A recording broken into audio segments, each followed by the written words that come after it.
talk to me what you fell in love with about this character in particular, about your take on Lex. We've seen Lex played by icons, Gene Hackman. It's hard to top him, but you're not about topping him. You're doing something different. What's different and exciting about your Lex? No, it's not. It's never about that. It's about, I think you take from all the previous interpretations of the character and the comics, and you build upon it. That's the fun thing in like movies and comics and all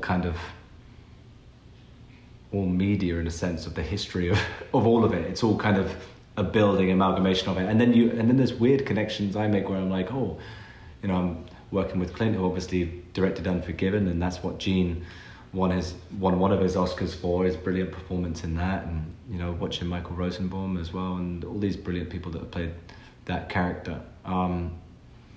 First and foremost, it always comes back to James and his style and how he crafts his movies, which I'm just a fan of, and I think it's the perfect tone and world that he's built with this script.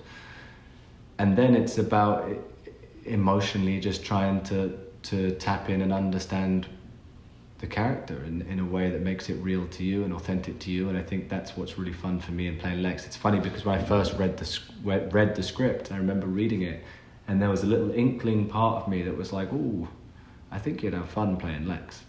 And I kind of didn't say anything. And then when James called me to play Lex,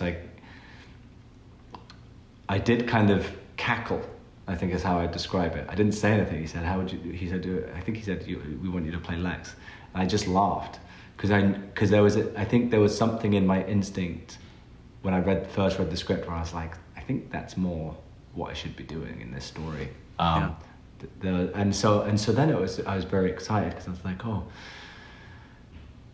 it felt like universe-wise everything had aligned in a way that made sense to me, and I was like, oh, your instinct, I override my instinct sometimes, I think, my gut perhaps to my better judgment, to my worst judgment, and I was like, oh, you kind of knew right back then that was probably the right thing to happen, and now it has. So then it was like quite a then it was just an exciting process because going back watching the previous movies, but then reading comics, reading books, trying to understand Lex physically and emotionally, and just dig into that to give hopefully a real performance that's got real emotion and some good stuff, grounding it in something that people will enjoy watching.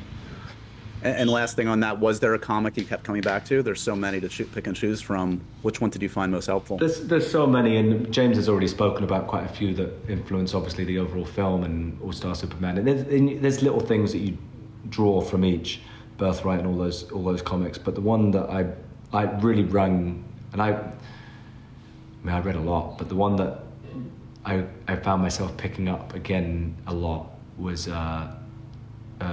Luthor, Man of Steel. There was a lot in that I kind of just resonated with me.